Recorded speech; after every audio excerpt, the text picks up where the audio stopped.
Ang pagiging overseas Filipino worker ay isang napakalaking sakripisyo. Malayo sa pamilya. Malayo sa sariling bayan at araw-araw na nakikipagsapalaran sa ibang bansa upang mabigyan ng mas magandang kinabukasan ang mga mahal sa buhay. Ngunit sa kabila ng ating pagsusumikap at dedikasyon, madalas nakakalimutan nating bigyang halaga ang ating sarili. Maraming OFW ang inuuna ang pamilya at trabaho, pero minsan nakakalimutan ang sariling kalusugan at kapakanan.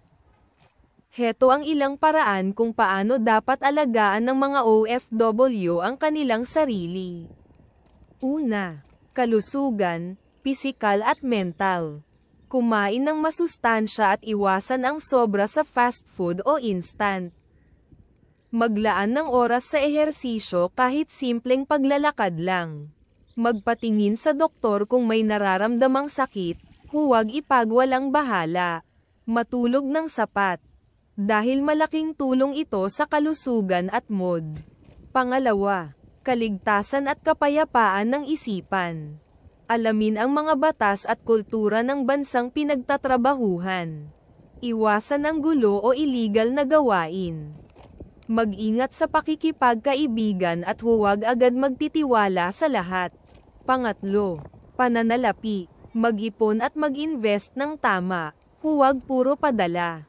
Iwasan ang pangungutang kung hindi kailangan. Magplano para sa kinabukasan at paghandaan ang pag-uwi sa Pilipinas. Pang-apat, emosyonal at relasyon. Maglaan ng oras para makipag-usap sa pamilya kahit online. Maghanap ng support group o samahan ng kapwa OFW. Magdasal o maglaan ng oras para sa spiritual na lakas.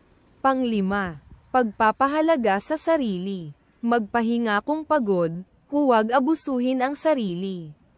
Bigyan din ang sarili ng maliit na reward o kasiyahan.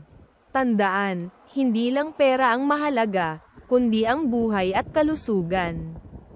Ang pinakamahalaga, alagaan ang sarili para may lakas kang alagaan ang pamilya.